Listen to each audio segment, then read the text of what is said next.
নমস্কার, the story teller চ্যানেলে আজকে বিভূতিভূষণ বন্দ্যোপাধ্যায় রচিত তারানাথ তান্ত্রিকের দ্বিতীয় গল্প মধুসুন্দরী দেবীর আবির্ভাব গল্প পাঠে আমি অনিন্দিতা। তারানাথ তান্ত্রিকের প্রথম গল্প আপনারা হয়তো কোথাও শুনিয়া থাকিবেন, হয়তো অনেকেই বিশ্বাস করেন নাই। সুতরাং তাহার দ্বিতীয় গল্পটি যে বিশ্বাস করিবেন এমন আশা করিতে পারি না। কিন্তু এই দ্বিতীয় গল্পটি এমন অদ্ভুত যে সেটি আপনাদের শুনাইবার লোভ সম্বরণ করা আমার পক্ষে দুঃসাধ্য। জগতে কি ঘটে না ঘটে তাহার কতটুকুই বা আমরা খবর রাখি। There are more things in heaven and earth. অতএব এ গল্পটি শুনিয়া যান এবং সম্পূর্ণ অসত্য বলিয়া ডিসমিস করিবার পূর্বে মহাকবির এই বহুবার উদ্ধৃত সর্বজন পরিচিত অথচ গভীর উক্তিটি স্মরণ করিবেন, এই আমার অনুরোধ। তবে যিনি প্রত্যক্ষদৃষ্ট এই স্থূল জগতের বাহিরে অন্য কোনো সূক্ষ্ম জগৎ কিংবা ভূত প্রেত কিংবা অন্য কোনো অশরীরী জীব কিংবা অপদেবতা উপদেবতার অস্তিত্বে আদৌ বিশ্বাসবান নহেন, তিনি এ গল্প বিশ্বাস করিবেন কিনা সন্দেহ আছে। এখন ভূমিকা রাখিয়া গল্পটা বলি। সেদিন হাতে কোনো কাজকর্ম ছিল না। সন্ধ্যার পূর্বে মাঠ হইতে ফুটবল খেলা দেখিয়া ধর্মতলা দিয়া ফিরিতেছিলাম। মোহনবাগান হারিয়া যাওয়াতে মনও প্রফুল্ল ছিল না। কি আর করি, ধর্মতলার মোড়ের কাছেই মঠ লেনে, নম্বরটা মনে নাই, তবে বাড়িটা চিনি। তারানাথ জ্যোতিষীর বাড়ি গেলাম। তারানাথ একাই ছিল। আমায় বলিল, এসো এসো হে, দেখা নেই বহুকাল, কি ব্যাপার? কিছুক্ষণ গল্প গুজবের পরে উঠিতে যাইতেছি, এমন সময় ঘোর বৃষ্টি নামিল। তারানাথ আমায় এ অবস্থায় উঠিতে দিল না। আমি দেখিলাম বৃষ্টি হঠাৎ থামিবে না। তারানাথের বৈঠকখানায় আমরা দুজনে বসিয়া রইলাম। বৃষ্টির সময় মনে কেমন এক ধরনের নির্জনতার ভাব আসে। বৃষ্টি না থাকিলে মনে হয় সহস্রশুদ্ধ লোক বুঝি আমার ঘরে আসিয়া ভিড় করিবে। কেহ না আসিলেও মনের ভাব এইরূপ থাকে। কিন্তু বৃষ্টি নামিলে মনে হয় এ বৃষ্টি মাথায় কেহই আসিবে না। সুতরাং আমার ঘরে আমি একা। তারানাথের ঘরে বসিয়াও সেদিন মনে হইল আমরা দুজনে ছাড়া সারা কলিকাতা শহরে যেন কোথাও কোনো লোক নাই। সুতরাং মনের ভাব বদলাইয়া গেল। এদিকে সন্ধ্যাও নামিল। জীবনের অদ্ভুত ধরনের অভিজ্ঞতার কাহিনী বলিবার ও শুনিবার প্রবৃত্তি উভয়েরই জাগিল। ঘোর বৃষ্টি মুখর আষাঢ় সন্ধ্যায় আমরা মোহনবাগানের শোচনীয় পরাজয়, ল্যাংড়া আম অতিরিক্ত সস্তা হওয়ার ব্যাপার, চৌরঙ্গীর মোড়ে ওবেলাকার বাস দুর্ঘটনা প্রভৃতি নানারূপ কথা বলিতে বলিতে হঠাৎ কোনো সময় নারী প্রেমের প্রসঙ্গে আসিয়া পড়িলাম। তারানাথ বেশ বড় জ্যোতিষী ও তান্ত্রিক হইলেও সুখদেব যে নয় বা কোনো কালে ছিল না, এ কথা পূর্বেও শুনিয়াছি। আশা করি তাহা আপনারাও ভোলেন নাই। নারীর সঙ্গে সে যে বহু মেলামেশা করিয়াছে এ কথা বলাই বাহুল্য। সুতরাং তাহার মুখ হইতেই এ বিষয়ে কিছু রসালো অভিজ্ঞতার কথা শুনিব, এরূপ আশা করা আমার পক্ষে সম্পূর্ণ স্বাভাবিকই ছিল। কিন্তু তাহার পরিবর্তে সে এ সম্বন্ধে যে অসাধারণ ধরনের অভিজ্ঞতার কাহিনীটি বর্ণনা করিল, তাহার জন্য সত্যই বলিতেছি আদৌ প্রস্তুত ছিলাম না। আরেকটা কথা, তারানাথকে দেখিয়া বা তাহার মুখে কথা শুনিয়া আমার মনে হইয়াছিল একটা কি ঘোর দুঃখ মনে সে চাপিয়া রাখিয়াছে। অনেকবার তন্ত্রশাস্ত্রের কথাবার্তা বলিতে গিয়া যেন কি একটা বলি বলি করিয়াও বলে নাই। আজ বুঝিলাম তারানাথের তান্ত্রিক জীবনের অনেক কাহিনী সে আমার কাছে কেন, কাহারও কাছে বলে নাই। হয়তো সেগুলি ঠিক বলিবার কথাও নহে, কারণ সে কথা বলা তাহার পক্ষে কষ্টকর স্মৃতির পুনরুত্থাপন করা মাত্র। তাছাড়া আমার মনে হয় লোককে সেসব গল্প বিশ্বাস করানোও শক্ত। বলিলাম, জ্যোতিষী মহাশয়ের এ সম্বন্ধে অভিজ্ঞতা নিশ্চয়ই আছে অনেক, কি বলেন? তারানাথ বলিল, অভিজ্ঞতা একটাই আছে, এবং সেটা বড় মারাত্মক রকমের অদ্ভুত। প্রেম কাকে বলে বুঝেছিলাম সেবার, এখন কিন্তু সেটা স্বপ্ন বলে মনে হয়। শোনো তবে। আমি বাধা দিয়া বলিলাম, কোনো ট্র্যাজিক গল্প বলবেন না। প্রথম প্রেম হলো একটি মেয়ের সঙ্গে, সে মারা গেল, এই তো। ও ঢের শুনেছি। তারানাথ হাসিয়া বলিল, ঢের শোনোনি, শোনো, কিন্তু বিশ্বাস যদি না করো তাও আমায় বলবে।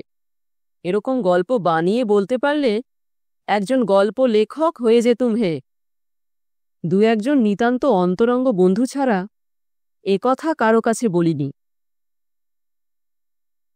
ঠিক এই সময় বাড়ির ভিতর হইতে তারানাথের বড় মেয়ে চারু ওরফে চারি 2 পেয়ালা গরম চা ও 2খানি করিয়া পরোটা ও আলু ভাজা আনিল। চারি 10 বছরের মেয়ে, তারানাথের মতোই গায়ের রং বেশ উজ্জ্বল, মুখ চোখ মন্দ নয়। আমায় বলিল, কাকাবাবু, লেসের কাপড়ে ছবিটা আনলেন না? চারির কাছে কথা দিয়া রাখিয়াছিলাম, ধর্মতলার দোকান হইতে তাহার উল বোনার জন্য একটা ছবির ও প্যাটার্নের নকশা কিনিয়া দিব। বলিলাম, আজ ফুটবলের ভিড় ছিল, কাল এনে দেব ঠিক। চারি দাঁড়াইয়াছিল। তারানাথ বলিল, যা তুই চলে যা, 2টো পান নিয়ে আয়। মেয়ে চলিয়া গেলে আমার দিকে চাহিয়া বলিল, ছেলেপিলের সামনে সেসব গল্প। চাটা খেয়ে নাও, পরোটাখানা না ফেলতে পারবে না। ইয়ং ম্যান তোমরা এখন, খাবার বেলা, ওই বৃষ্টির জলেই হাত ধুয়ে ফেলো। চা পানের পরে তারানাথ বলিতে আরম্ভ করিল, বীরভূমের শ্মশানের যে পাগলির অদ্ভুত কাণ্ড সেবার গল্প করেছিলাম, তার ওখান থেকে চলে এলাম সেই কাণ্ডের পরেই। কিন্তু তন্ত্রশাস্ত্রের প্রতি আমার একটা অত্যন্ত শ্রদ্ধা হয়ে গেল তারপর থেকে। নিজের চোখে যা দেখলুম তা তো আর বিশ্বাস না করে পারি না। একটা পাগলির কথা থেকে বুঝেছিলুম, পাগলি আমায় ইন্দ্রজাল দেখিয়েছিল নিম্নতন্ত্রের সাহায্যে, কিন্তু সে তো ব্ল্যাক ম্যাজিক ছাড়া উচ্চতন্ত্রের কথাও বলেছিল। ভাবলাম দেখি না কি আছে এর মধ্যে, গুরু খুঁজতে লাগলুম। খুঁজলে কি হবে, ও পথের পথিকের দর্শন পাওয়া অত্যন্ত দুর্লভ। এই সময়ে বহু স্থান ঘুরে বেরিয়ে আমার 2টি মূল্যবান অভিজ্ঞতা হল। প্রথম, ধুনি জ্বালানো সাধুদের মধ্যে 99% জন ব্যবসাদার। ধর্ম জিনিসটা এদের কাছে একটা বেচা কেনার বস্তু। ক্রেতাকে ঠকাবার বিপুল কৌশল ও আয়োজন এদের আয়ত্তাধীনে। দ্বিতীয়, সাধারণ মানুষ অত্যন্ত বোকা, এদের ঠকানো খুব সহজ, বিশেষত ধর্মের ব্যাপারে। যাক ওসব কথা, আমি ধুনি জ্বালানো ব্যবসাদার সাধু অনেক দেখলুম, ইন্স্যুরেন্সের দালাল দেখলুম, দৈব ওষুধের মাদুলি বিক্রেতাকে দেখলুম, সাধু বেশি ভিক্ষুক দেখলুম, সত্যিকার সাধু একটাও দেখলুম না। এই অবস্থায় বরাকর নদীর ধারে শালবনের মধ্যে একটি ক্ষুদ্র গ্রামের সীমায় এক মন্দিরে একদিন আশ্রয় নিয়েছি। শীতকাল, আমি বনের ডালপালা কুড়িয়ে আগুন করবার জোগাড় করতে যাচ্ছি। এমন সময় একজন শ্যামবর্ণ ঋজু ও দীর্ঘাকৃতি প্রৌঢ় সাধু দেখি একটি পুটুলি বগলে মন্দিরে ঢুকছেন। আমি গিয়ে সাষ্টাঙ্গে প্রণাম করলুম। সাধুটি বেশ মিষ্টভাষী, বললেন, তুই যে দেখছি বড় ভক্ত, কি চাস সেখানে? বাড়ি ছেড়ে দেখছি রাগ করে বেরিয়েছিস। আমি বিনীত প্রতিবাদের সুরে বলতে গেলুম, রাগ নয় বাবাজি, বৈরাগ্য। সাধুজি হেসে বললেন, যে কথাটি সেই পাগলিও বলেছিল। ওহে ছোকরা, সাধু হব বললেই হওয়া যায় না। তোর মধ্যে ভোগের বাসনা এখনো পুরো মাত্রায় রয়েছে। সংসার ধর্ম করগে যা। মন্দির থেকে একটু দূরে ছাতিম গাছের তলায় সাধুর পঞ্চমুণ্ডির আসন। 5টি নরমুণ্ড পেতে তৈরি। সাধু রাত্রে সেখানে নির্জনে সাধনা করেন, তাও দেখলুম। মনে ভারী শ্রদ্ধা হল। সংকল্প করলুম, এ মহাপুরুষকে ছেড়ে কোথাও যাচ্ছি না এবার। কিছুদিন লেগে রইলাম তার পেছনে। তার হোমের কাঠ ভেঙে এনে দিই। 3 মাইল দূরের কুসুমবনি বলে গ্রাম থেকে তার চাল ডাল কিনে আনি। গ্রামের সকল লোকের মুখে শুনলুম সাধুটি বড় একজন তান্ত্রিক। অনেক অদ্ভুত ক্রিয়াকলাপ তার আছে। তবে পাগলির কাছে যেতে লোকে যেমন আমায় ভয় দেখিয়েছিল, এখানেও তেমনি ভয় দেখালো। বলল, তান্ত্রিক সাধু সন্ন্যাসীদের বিশ্বাস করো না বেশি। ওরা সব পারে। একটু সাবধান হয়ে চলো, বিপদে পড়ে যাবে। শীঘ্রই ওদের কথার সত্যতা একদিন বুঝলুম। গভীর রাত্রিতে আমার ঘুম ভেঙে গিয়েছে। সেদিন শুক্লপক্ষের রাত্রি, বেশ ফুটফুটে জ্যোৎস্না। মন্দির থেকে ছাতিম গাছের দিকে চেয়ে দেখি সাধু বাবাজি কার সঙ্গে পঞ্চমুণ্ডির আসনে বসে কথা বলছেন। কৌতূহল হল, এত রাত্রে কে এলো এই নির্জন নদী তীরের জঙ্গলের মধ্যে? কৌতূহল সামলাতে না পেরে এগিয়ে গেলুম। অল্প দূরে গিয়েই যা দেখলুম, তাতে আর এগিয়ে যেতে সংকোচ বোধ হল এবং সঙ্গে সঙ্গে রীতিমতো আশ্চর্য হয়ে গেলুম। সাধু বাবাজি এত রাত্রে একজন মেয়ে মানুষের সঙ্গে কথা বলছেন। গাছের আড়াল থেকে মেয়ে মানুষটিকে আমি খানিকটা স্পষ্ট খানিকটা অস্পষ্ট দেখে আমার মনে হল মেয়েটি যুবতী এবং পরমা সুন্দরী। এত রাত্রে গুরুদেব কোন মেয়ের সঙ্গে কথা বলছেন? সে মেয়েটি এলোই বা কেমন করে একাই নির্জন জায়গায়? যাই হোক, আর বেশি দূর অগ্রসর হলেই ওরা আমায় টের পাবে। মনে কেমন ভয়ও হল। সেদিন চলে এলুম।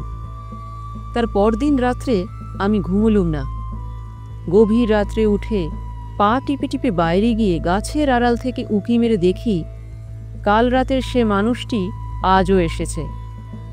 ভোর হবার কিছু আগে পর্যন্ত আমি সেদিন গাছের আড়ালে দাঁড়িয়ে রইলাম।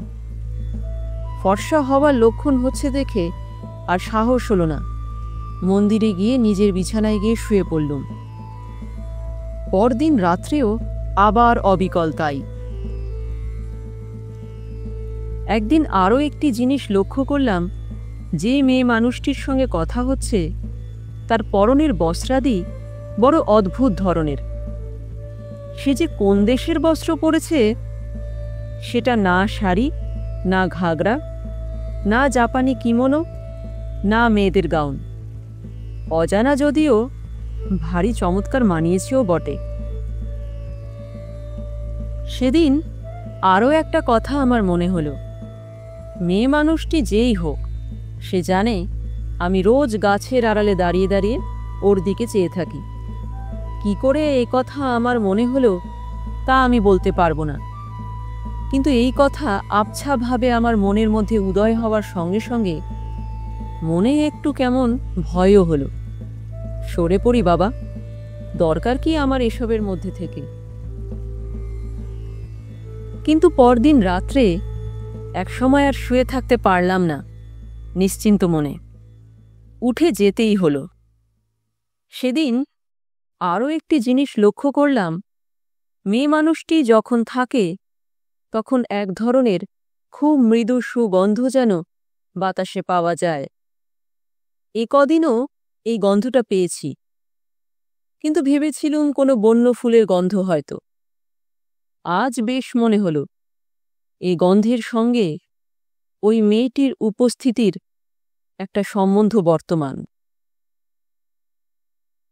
এইরকম চলল আরও দিন 10-12।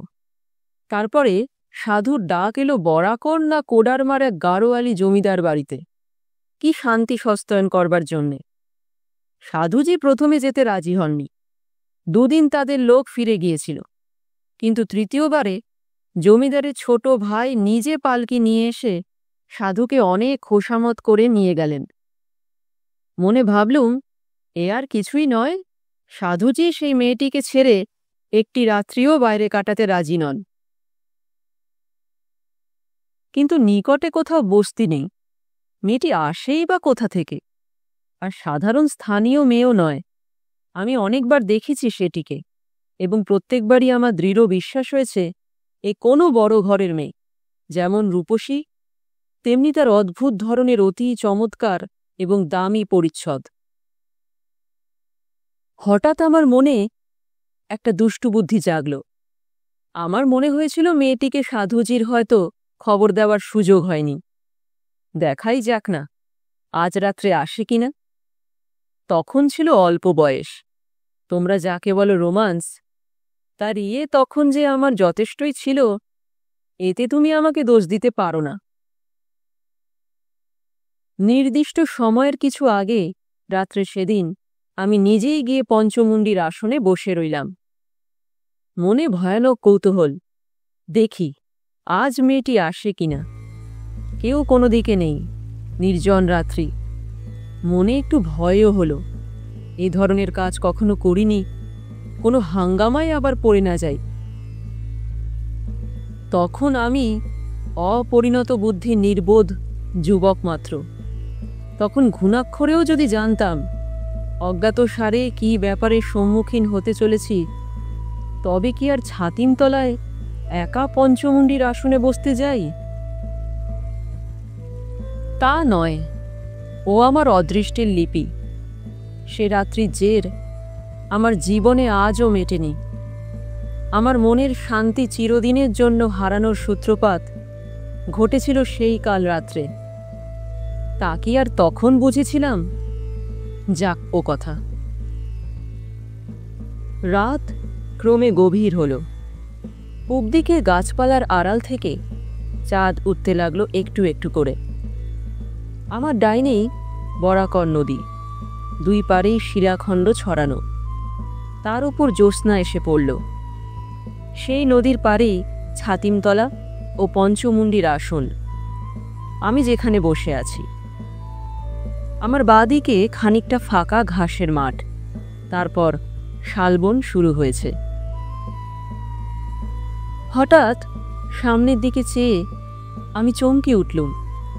আমার সামনে সেই মেয়েটি কখন এসে দাঁড়িয়েছে, এমন নিঃশব্দে, এমন অতর্কিতভাবে যে আমি একেবারেই কিছু টের পাইনি। অথচ আগেই বলেছি, আমার একদিকে বরাকর নদীর জ্যোৎস্না ওঠা শিলা বিস্তৃত পার, আর একদিকে ফাঁকা মাঠ। আসনে বসে পর্যন্ত আমি সতর্ক দৃষ্টিও রেখেছি মাঠের দিকে। নদীর দিক থেকে আমার কাছে কারো আসা সম্ভব নয়। মাঠের দিক থেকে কেউ এলে আমার দৃষ্টি এড়ানোর কথা নয়। মেয়েটি যেখানে দাঁড়িয়ে, সেখানে 8 সেকেন্ড আগেও কেউ ছিল না, আমি জানি। 8 সেকেন্ড পরেই সেখানে জলজ্জান্ত একটি রূপসী মেয়ের আবির্ভাব আমার কাছে সম্পূর্ণ ইন্দ্রজালের মতো ঠেকল বলেই আমি চমকে উঠলুম। সঙ্গে সঙ্গে সেই মৃদু মধুর সুগন্ধ। আমার সারা দেহ মন অবশ আচ্ছন্ন হয়ে উঠল। আমার জ্ঞানও বোধহয় ছিল তারপরে আর 1 সেকেন্ড। তারপরে কি ঘটল আমি তার কিছুই জানি না। যখন আমার জ্ঞান ফিরে এলো তখন ভোর হয়েছে। উঠে দেখি সারা রাত সেই পঞ্চমুণ্ডির আসনেই আমি অজ্ঞান হয়ে পড়েছিলাম। নৈশ শীতল বায়ুতে বাইরে সারা রাত পড়ে থাকার দরুন গায়ে ব্যথা হয়েছে, গলা ভার হয়েছে। উঠে ধীরে ধীরে মন্দিরে চলে এলাম। এসে আবার শুয়ে পড়লাম। আমার মনে হলো আমার জ্বর হবে, শরীর এত খারাপ।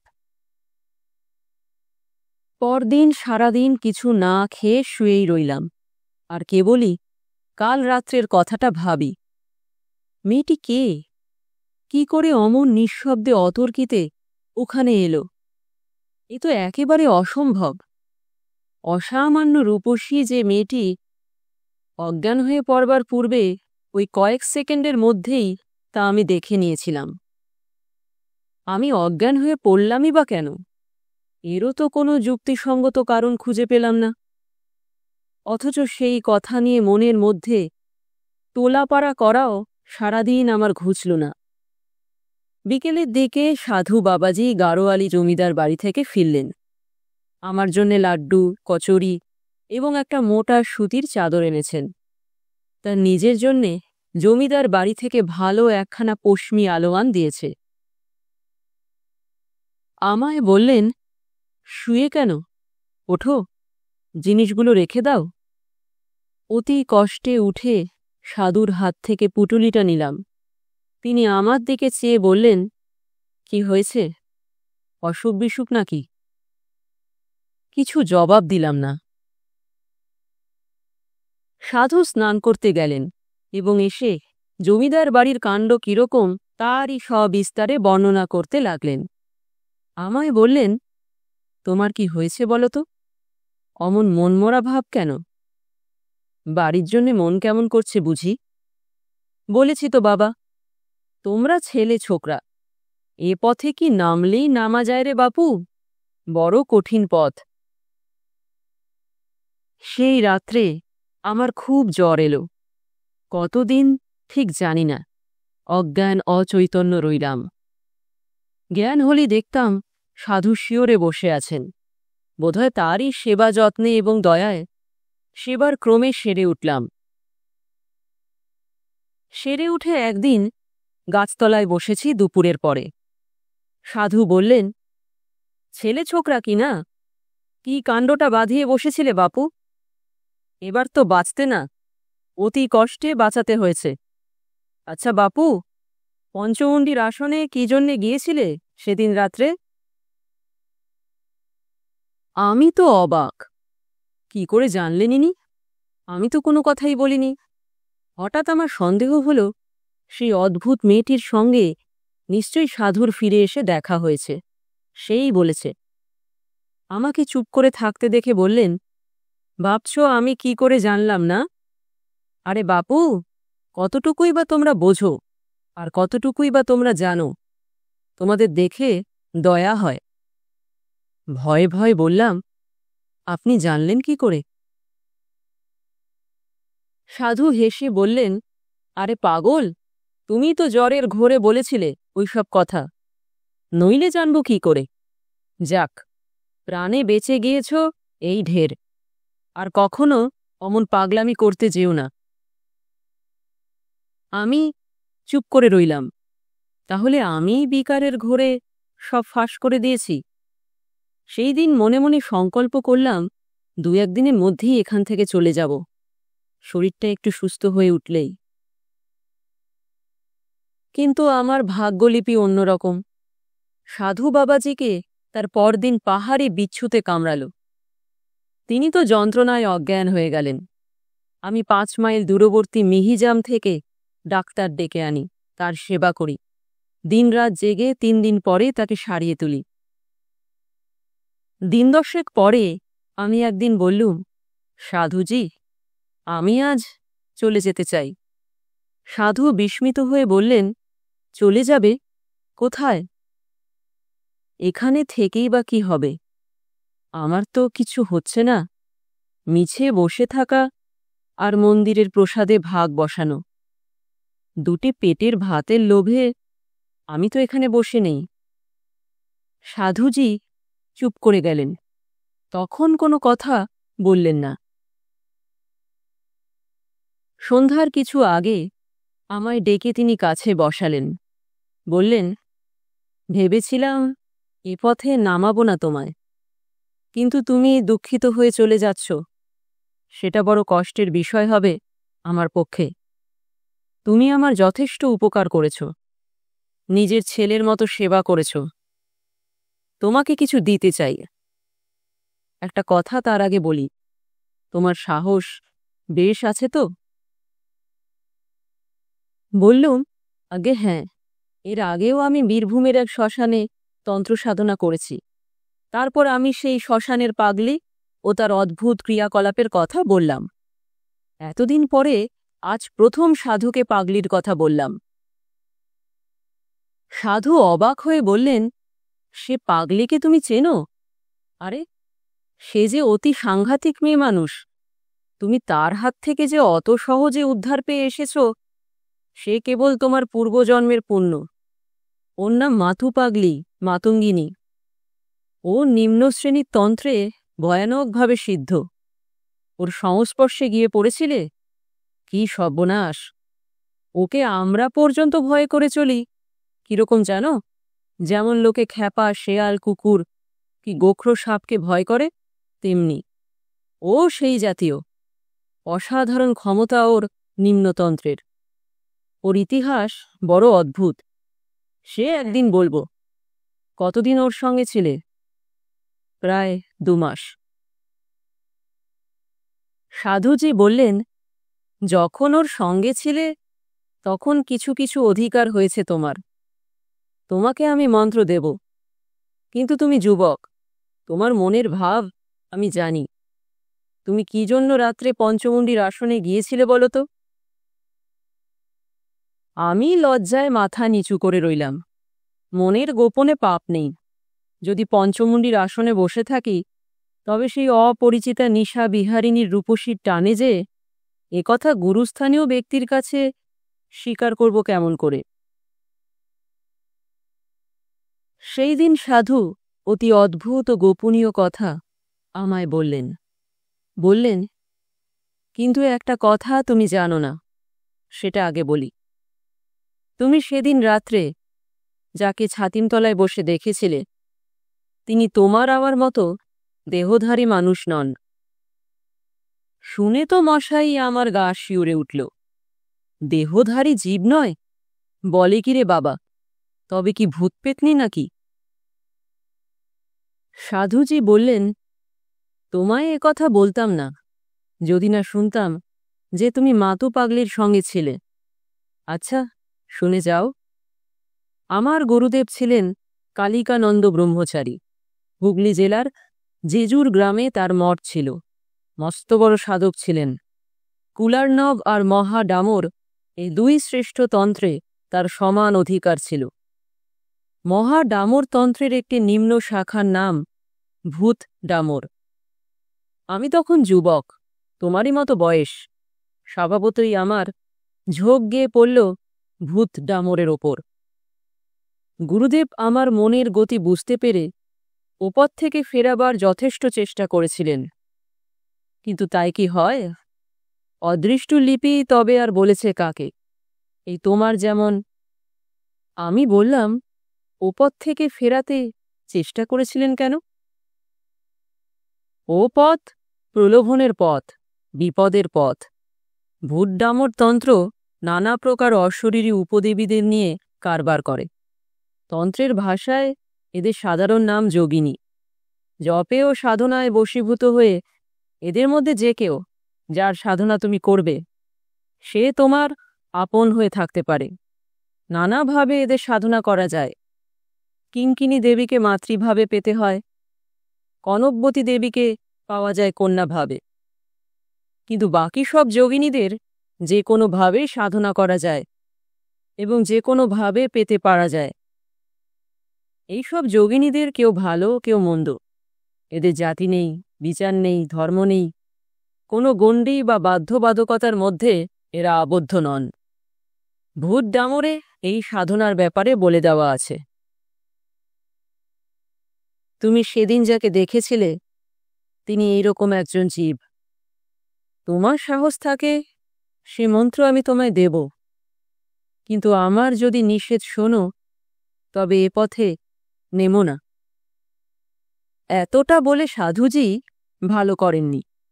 আমার কৌতূহল বাড়িয়ে দিয়ে তিনি আমায় আর কি সামলে রাখতে পারেন?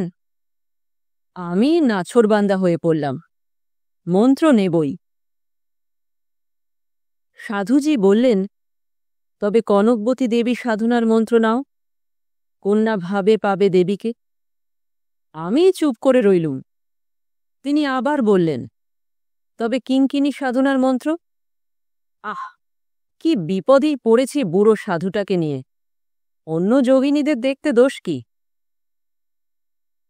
সাধু আমায় চুপ করে থাকতে দেখে বললেন, বেশ, আমি তোমাকে মধুসুন্দরী দেবী সাধনার মন্ত্র দিচ্ছি। একে কন্যা ভাবে, ভগ্নী ভাবে বা ভার্যা ভাবে পেতে পারো। তবে যদি আমার কথা শোনো, কখনো ভার্যা ভাবে পেতে যেও না। এর বিপদের দিক বলি। ভার্যা ভাবে সাধন করলে তিনি তোমাকে প্রণয়ীর মতো দেখবেন, কিন্তু এরা মহাশক্তিশালিনী, যোগিনী, সাধারণ মানবী নয়। এদের আয়ত্তের মধ্যে রাখা বড় শক্ত। হয় তোমাকে পৃথিবীর মধ্যে সর্বাপেক্ষা সুখী মানুষ করে রাখবে, নয়তো একেবারে উন্মাদ করে ছেড়ে দেবে। সামলাতে পারা বড় কঠিন। সাধুজি আমায় মন্ত্র দিলেন এবং বললেন, বাবা, এই জায়গা থেকে তোমায় চলে যেতে হবে। তোমায় এখানে আমি রাখতে পারি নে। এক জায়গায় দুজন সাধকের সাধনা হয় না। বেশ ভালো, আমিও তা চাইনে। আমার ভয় ছিল, হয়তো সাধুজিও মাতু পাগলির মতো হিপনোটিজম জানে এবং খানিকটা অভিভূত করে যা তা আমায় দেখাবে। তারপর এইখানে আমি তারানাথের কথায় বাধা দিয়া বলিলাম, কেন? আপনি যে স্বচক্ষে পঞ্চমুণ্ডির আসনে কি মূর্তি দেখেছিলেন, তখন তো সাধু সেখানে ছিলেন না। তারানাথ বলিল, তারপর আমার টাইফয়েড জ্বর হয় বলিনি? হয়তো পঞ্চমুণ্ডির আসনে যখন বসে তখনই জ্বর আসছে। সে সময় জ্বরের পূর্বাবস্থায় অসুস্থ মস্তিষ্কে কি বিকার দেখে থাকব, হয়তো চোখের ধাঁধা। জ্বর ছেড়ে সেরে উঠে এই সন্দেহ আমার হয়েছিল, সত্যি বলছি। যাক সে কথা। তারপর ওখান থেকে চলে গেলাম বরাকর নদীর ধারে আরও একটা নির্জন জায়গায়। ওখান থেকে ৫-৬ মাইল দূরে একটা গ্রাম ছিল। কিছু দূরে থাকতাম গ্রামের বারোয়ারি ঘরে। গ্রামের লোকে যে যা দিত তাই খেতাম, আর সন্ধ্যার পরে নদীর ধারে নির্জনে বসে মন্ত্র জপ করতাম। এই রকমে ১ মাস কেটে গেল, ২ মাস গেল, ৩ মাস গেল, কিছুই দেখিনি। মন্ত্রের ওপর বিশ্বাস ক্রমেই যেন কমে যাচ্ছে। তবুও মনকে বোঝালাম, ৬ মাস পরে পূর্ণাহুতি ও হোম করার নিয়ম বলে দিয়েছিল সাধুজি। তার আগে কিছু হবে না। ৬ মাসও পূর্ণ হল। সাধুজি যেমন বলে দিয়েছিল ঠিক সেই সব নিয়ম পালন করলাম। বরাকর নদীর তীরে বসে ভাত রাঁধলুম, কই মাছ পোড়ালুম, আঙট কলাপাতায় ভাত ও পোড়া মাছে নৈবেদ্য দিলাম। ডুমুরের সমিত দিয়ে বালির ওপর হোম করে ওং টং ঠং ঝং ইং খং মধু সৌন্দর্যে নম এই মন্ত্রে আহুতি দিলাম। জাতি ফুলের মালা নিতান্ত দরকার। কত দূর থেকে খুঁজে জাতি ফুলের মালা এনেছিলাম। তার মালা ও চন্দন আলাদা করে কলাপাতায় রেখে দেবীর উদ্দেশ্যে নিবেদন করে ধ্যানে বসলাম। সারা রাত কেটে গেল। তারানাথকে জিজ্ঞাসা করলাম, কিছু দেখলেন? কাকস্য পরিবেদনা।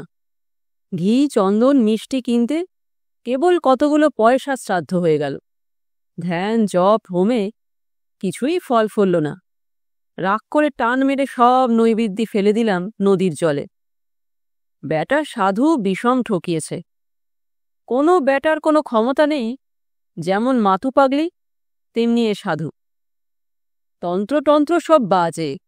খানিকটা হিপনোটিজম জানে, তার বলে মূর্খ গ্রাম্য লোককে ঠকিয়ে খায়। এসব ভাবই বটে, জবটা কিন্তু ছাড়তে পারিনি। অভ্যেস মতো করেই যাই। ওটা যেন একটা বদ অভ্যেসে দাঁড়িয়ে গিয়েছিল। এভাবে আরও ৪-৫ মাস কেটে গেল। একদিন সন্ধ্যার পরেই, রাত তখন হয়েছে সবে, ৮ ঘণ্টাও হয়নি, আমি একটা গাছের তলায় বসে জপ করছি। অন্ধকার হলেও খুব ঘন হয়নি তখনও। হঠাৎ তীব্র কস্তুরীর গন্ধ অনুভব করলাম বাতাসে। বেশ মন দিয়ে শুনে যাও। এক বর্ণও মিথ্যে বলিনি। যা যা হলো একটার পর একটা বলছি, মন দিয়ে শোনো। কস্তুরীর গন্ধটা যখন সেকেন্ড 4-5 পেয়েছি, তখন আমার সেদিকে মন গেল। ভাবলুম, এ দেখছি অবিকল কস্তুরীর গন্ধ। বাহ, পাহাড়ে জঙ্গলে কত সুন্দর অজানা বনফুলি আছে। তারপরেই আমার মনে হলো, আমার পেছনে অর্থাৎ যে গাছটার তলায় বসেছিলাম তার গুড়ির আড়ালে কে একজন এসে দাঁড়িয়েছে। আমি পেছন থেকে দেখতে পাচ্ছি না বটে, কিন্তু অনেক সময় লোকের উপস্থিতি চোখে না দেখেও এভাবে ধরা যায়। আমার সমস্ত ইন্দ্রিয় তখন যেন অতি মাত্রায় সজাগ ও সতর্ক হয়ে উঠেছে। বাতাস যেন বন্ধ হয়ে গেল, সমস্ত শরীর দিয়ে যেন গরম আগুনের হলকা বেরুচ্ছে মনে হলো। আবার অজ্ঞান হয়ে যাব নাকি, ভয় হলো মনে। ঠিক সেই সময় আমার সামনে দেখলাম একটি মেয়ে দাঁড়িয়ে। 8 সেকেন্ড আগেও তিনি সেখানে ছিলেন না। ঠিক সেই পঞ্চমুণ্ডির আসনে বসার রাত্রের সেই অভিজ্ঞতার পুনরাবৃত্তি। কিন্তু এবার মনে মনে দৃঢ় সংকল্প করলাম, জ্ঞান হারাবো না কখনোই। মেয়েটি দেখি ভ্রুকুটির সঙ্গে আমার দিকে চেয়ে রয়েছে। আমি জিজ্ঞাসা করিলাম, নিজের চোখে এমনই এক মূর্তি দেখলেন আপনি? আমার কথার মধ্যে হয়তো একটু অবিশ্বাসের গন্ধ পাইয়া তারানাথ উগ্র প্রতিবাদের সুরে বলিল, নিজের চোখে, সুস্থ শরীরে? বিশ্বাস করো না করো সে আলাদা কথা, কিন্তু যা দেখেছি তাকে মিথ্যে বলতে পারবো না। কিরকম দেখলেন? কেমন চেহারা? ভারী রূপসী যদি বলি, কিছুই বলা হলো না। তখন বুঝলাম, দেবদেবীর ধ্যান মন গড়া কথা নয়। আপনি কোনো কথা বললেন? কথা? আমার চেতনা তখন লোপ পাবার মতো হয়েছে, তো কথা বলছি। পাগল তুমি? সে তেজ সহ্য করা আমার কর্ম? সাধারণ মানবীর মতো তার কোনো জায়গাই নেই। ওরে বাবা, সে চোখের কি ভাব! ত্রিভুবন জয় হয় সে চোখের চাউনিতে। আমি অধীর হইয়া বলিলাম, বর্ণনা রাখুন, কি কথা হলো তা বলুন। কথাবার্তা যা হয়েছিল সব বলার দরকার নেই। মোটের ওপর সেই থেকে মধুসুন্দরী দেবী প্রতি রাত্রে আমায় দেখা দিতেন। নদী তীরের সেই নির্জন জায়গায় তাকে চেয়েছিলাম প্রিয়া রূপে। বলাই বাহুল্য, সাধুর কথা কে শোনে। তখন শীতকাল, বরাকর নদীর জল কম হয়েছে অনেক। জলের ধারে জলজ লিলি গাছ শুকিয়ে হলদে হয়ে এসেছে। আগে যেখানে জল ছিল সেখানে বালির উপর অভ্রকণা জ্যোৎস্না রাত্রে চকচক করে। বরাকর নদীর দুপাশের শালবন পাতা ঝরিয়ে দিচ্ছে। আকাশে রোজ নীল, রাত্রে শুক্লপক্ষের জ্যোৎস্নায় বড় মনোরম শোভা। সেই থেকে 3টি মাস দেবী প্রতি রাত্রে দেখা দিতেন। সত্যিকার বাঁচা বেঁচেছিলাম ওই 3 মাস। এসব কথা বলা এখন আমার পক্ষে বেদনাদায়ক। কত বেদনাদায়ক তুমি জানো না। আমার জীবনের যা সর্বশ্রেষ্ঠ আনন্দ তা পেয়েছিলুম ওই 3 মাসে। দেবী বটে, মানুষের সাধ্য নেই অমন ভালোবাসা, অমন নিবিড় বন্ধুত্ব দান করা। সে এক স্বর্গীয় দান। সে তুমি বুঝবে না, তোমায় কি বোঝাবো? তুমি আমায় অবিশ্বাস করবে, মিথ্যেবাদী না হয় পাগল ভাববে। হয়তো ভাবছ এতক্ষণ, তুমি কেন? আমার স্ত্রী আমার কথা বিশ্বাস করে না। আমায় তান্ত্রিক সাধু পাগল করে দিয়েছিল গুণজ্ঞান করে। কিন্তু সে সুখের প্রকৃতি ভীষণ তেজস্কর মদিরার মতো। আমাকে তার নেশা দিনে দিনে কেমন যেন অপ্রকৃতস্থ করে দিতে লাগলো। কিছু ভালো লাগে না, কেবল মনে হয় কখন সন্ধ্যা নামবে, বরাকর নদীর শালবনে। কখন দেবী মধুসুন্দরী নায়িকার বেশে আসবেন। সারা রাত্রি কোথা দিয়ে কেটে যাবে স্বপ্নের মতো, নেশার ঘোরের মতো। আকাশ নক্ষত্র দিক বিদিকের জ্ঞান লুপ্ত হয়ে যাবে কয়েক প্রহরের জন্যে সময় স্থির হয়ে, নিশ্চুপ হয়ে, স্থাণুর মতো অচল হয়ে থেমে থাকবে বরাকর নদী তীরের বন্য প্রাঙ্গণে। একদিন বিপদ ঘটল। একটি সাঁওতালি মেয়ে রোজ নদীর ঘাটে জল নিতে আসে। সুঠাম তার দেহের গঠন, নিকটের বস্তিতে তার বাড়ি। অনেকদিন থেকে তাকে দেখছি, সেও আমায় দেখছে। মেয়েটি সেদিন জল নিয়ে ফিরে যাচ্ছে। আমায় তাদের বাঁকা বাংলায় বলল, ছেলে হয়ে হয়ে মরে যায়, তার কোনো মাদুলি আছে কিনা আমার কাছে। এমন ভাবে করুণ সুরে বলল, আমার মনে দয়া হল। মাদুলি দিতে জানি এ কথা বলিনি, তবে তার সঙ্গে কিছুক্ষণ গল্প করেছিলাম। তারপর সে চলে গেল। মধুসুন্দরী দেবীকে সেদিন দেখল অন্য মূর্তিতে। কি ভ্রুকুটি কুটিল দৃষ্টি, কি ভীষণ মুখের ভাব! সে মুখের ভাব তুমি কল্পনা করতে পারবে না। চণ্ডিকা দেবীর রোষ কটাক্ষে যেমন লোলহীন জিহবা করালিনী প্রচণ্ডা কাল ভৈরবী মূর্তি সৃষ্টি হয়েছিল, এও যেন ঠিক তাই। সেদিন বুঝলুম, আমি যার সঙ্গে মেলামেশা করি সে মানুষ নয়, মানুষের পর্যায়ে সে পড়ে না। মানবী রাগ যতই করুক, সে করালিনী হয় না, পিশাচী হয় না, মানবীই থেকে যায়।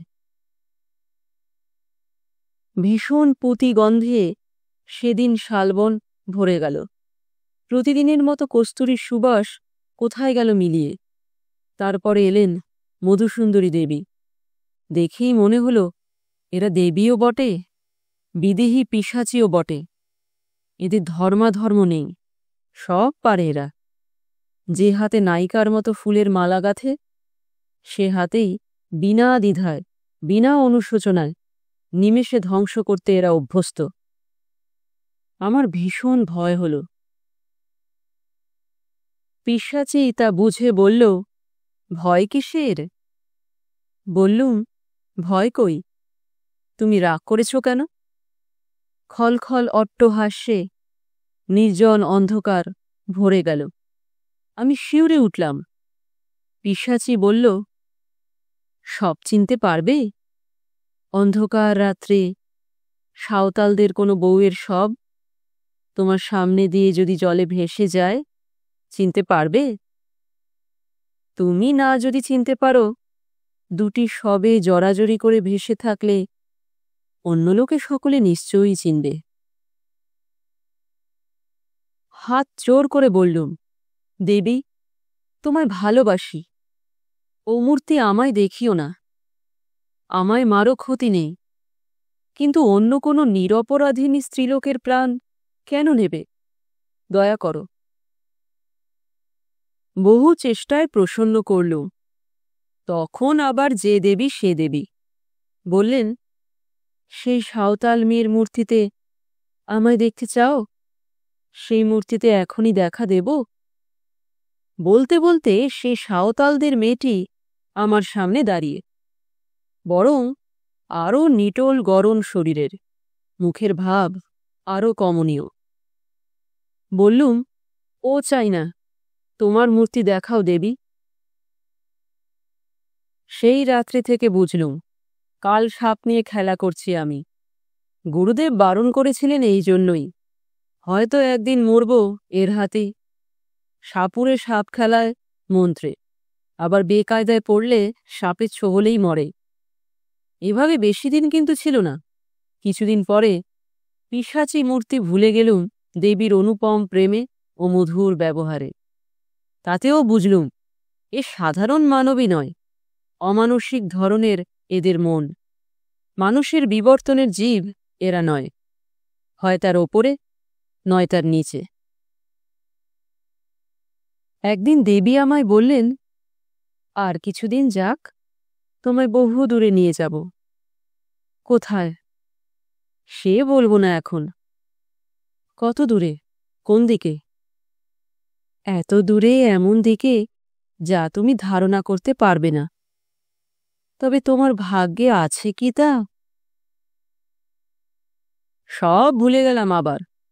পিশাচিনী মধু সুন্দরী তখন কোথায় মিলিয়ে গেছে।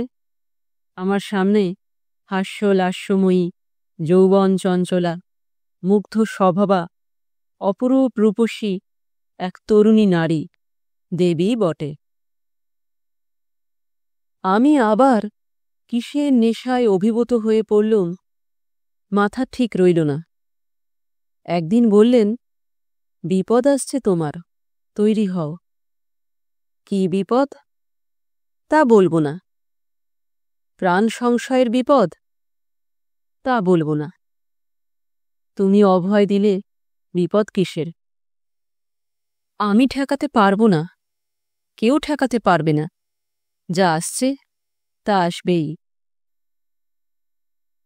কথা খেটে গেল শিগগির, খুব বেশি দেরি হয়নি। 3 মাস পরে আমার বাড়ি থেকে লোকজন সন্ধানে সন্ধানে সেখানে গিয়ে হাজির। গ্রামের লোক তাদের বলেছে, কে একজন পাগল, বোধহয় বাঙালিই হবে, অল্প বয়সে বরাকর নদীর ধারে শালবনে সন্ধেবেলা বসে থাকে আর আপন মনে বিড়বিড় করে কি বকে। আমায় এ অবস্থায় গায়ের অনেকেই নাকি দেখেছে। তাই শুনে বাড়ির লোক আমায় গিয়ে খুঁজে বার করল। ছেঁড়া ময়লা কাপড় পরনে, মাথায় জট, গায়ে খড়ি উঠছে, এই অবস্থায় নাকি আমায় ধরে। বাড়ি ধরে আনবার জন্যে টানাটানি। আমি কিছুতেই আসব না, ওরাও ছাড়বে না। আমার তখন সত্যিই জ্ঞান নেই। সত্যিই আমি ক্ষিপ্ত উন্মাদ। ওরা হয়তো আমায় আনতে পারত না, কিন্তু যে দেবীকে পেয়েছিলাম প্রণয়িনী রূপে, তিনি নিরুৎসাহ করলেন। ওরা ধরে নিয়ে গিয়ে নিকটবর্তী গ্রামের একটি গোয়াল ঘরে আমায় বেঁধে রেখেছিল। গভীর রাত্রে বাঁধন ছিঁড়ে ওদের হাত থেকে লুকিয়ে পালিয়ে সেই একটি রাত দেবীর সঙ্গে দেখা করেছিলাম। দেবীকে বললাম, আমি এই নদী তীরের তীর্থস্থান ছেড়ে কোথাও যাব না। তিনি নিষ্ঠুর হাসি হেসে বললেন, যেতে হবেই, এই আমার অদৃষ্টলিপি। অদৃষ্টের বিরুদ্ধে তিনি অত বড় শক্তিশালিনী যোগিনী হয়েও যেতে পারেন না। তিনি জানেন, এই রাতের পরে জীবনে তার সঙ্গে আর কখনো দেখা হবে না। আগে থেকে তৈরি করে রাখতে চেয়েছিলেন এই জন্যই। দেবী ত্রিকালজ্ঞা। তাকে জিজ্ঞাসা করিনি কি করে তিনি একথা জানলেন। হলেও তাই। বাড়ি আসার পরে সবাই বলল, কে কি খাইয়ে পাগল করে দিয়েছে। দিন কতক উন্মাদের চিকিৎসা চলল। বছরখানেক পরে আমার বিয়ে দেওয়া হলো। সেই থেকেই আমি সংসারী। এইবার আমি জিজ্ঞাসা করিলাম, আর কখনো মন্ত্র জপ করে তাকে আহ্বান করনি কেন? বাপরে, এ কি ছেলে খেলা? মারা যাব শেষে। অন্য নারী জীবনে এলে তিনি দেখা দেবেন, সে চেষ্টাও কখনো করিনি। সে কতকাল হয়ে গেল, সে কি আজকের কথা? আচ্ছা, এখন আর তাকে দেখতে ইচ্ছে হয় না? বৃদ্ধ তারানাথ উৎসাহে উত্তেজনায় বালিশ বুকে দিয়া খাড়া হইয়া উঠিয়া বসিল। ইচ্ছে হয় না কে বলেছে? বললুম তো, ওই 3 মাসই বেঁচেছিলাম। দেবী এসেছিলেন মানুষী হয়ে। একদিকে শক্তি রূপিণী যোগিনী, তেজে কাছে ঘেঁষা যায় না, অথচ কি মানবী হয়ে যেতেন যখন ধরা দিতেন আমায়।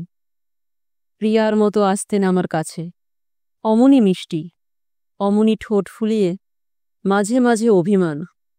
বরাকর নদীর ধারের শালবন রাত্রির পর রাত্রি তার মধুর হাসিতে জ্যোৎস্নার মতো উজ্জ্বল হয়ে উঠত। এমনই কত রাত ধরে। এক এক সময় ভ্রম হতো তিনি সত্যই মানুষই হবেন। বিদায় নিয়ে যাবার সেই রাতটিতে বললেন, নদী তীরের এই 3 মাসের জীবন আমিও কি ভুলব ভেবেছ? আমাদের পক্ষেও সুলভ এ নয়। ভেবো না, আমরা খুব সুখী। আমাদের মতো সঙ্গী হারা, বন্ধু হারা জীব কোথায় আছে? প্রেমের কাঙাল আমরাও। কতদিন পরে একজন মানুষে আমাদের সত্যিকার চাওয়া চায়, তার জন্যে আমাদের মন সর্বদা তৃষিত হয়ে থাকে। কিন্তু তাই বলে নিজেকে সহজলভ্য করতে পারিনে। আগ্রহ করে যে না চায় তার কাছে যাইনে। সে আমার প্রেমের মূল্য দেবে না, নিজেও আনন্দ পাবে না, যা কিনা পাওয়া যায় বহু চেয়ে পাওয়ার পরে। কিন্তু আমাদের অদৃষ্টলিপি কোথাও চিরদিন থাকতে পারিনে। কি না কি ঘটে যায়, ছেড়ে চলে যেতে হয় অনিচ্ছা সত্ত্বেও। কজন আমাদের ডাকে, কজন বিশ্বাস করে। সুখী ভেবো না আমাকে। আমি বলিলাম, এত যদি সুখের ব্যাপার, তবে আপনি ভয়ঙ্কর বলেছিলেন কেন আগে? তারানাথ বলিল, ব্যাপার ভয়ঙ্কর এই জন্য যে আমার সারা জীবনটা মাটি হয়ে গেল ওই 3 মাসের সুখ ভোগে। কোনো দিকে মনই দিতে পারিনি। মধ্যে তো দিন কতক উন্মাদ হয়ে গিয়েছিলাম, বিয়ের পরেও। তারপর সেরে সামলে উঠে এই জ্যোতিষের ব্যবসা আরম্ভ করে যা হয় একরকম, সেও দেবীরই দয়া। তিনি বলেছিলেন, জীবনে কখনো অন্য কষ্টে আমায় পড়তে হবে না, পড়তে কখনো হয়ও নি। কিন্তু ওতেই কি আর আনন্দ দেয় জীবনে? তারানাথ গল্প শেষ করিয়া বাড়ির ভিতরে যাইবার জন্য উঠিল। আমিও বাহির হইয়া ধর্মতলার মোড়ে আসিলাম। এত অদ্ভুত অবাস্তব জগৎ হইতে 20 শতাব্দীর বাস্তব সভ্যতার জগতে আসিয়া যেন হাঁপ ছাড়িয়া বাঁচিলাম। যতক্ষণ তারানাথ গল্প বলিয়াছিল, ততক্ষণ ওর চোখ মুখের ভাবে ও গলার স্বরে গল্পের সত্যতা সম্বন্ধে অবিশ্বাস জাগে নাই। কিন্তু ট্রামে উঠিয়াই মনে হইল, কি মনে হইল তাহা নাই বা বলিলাম।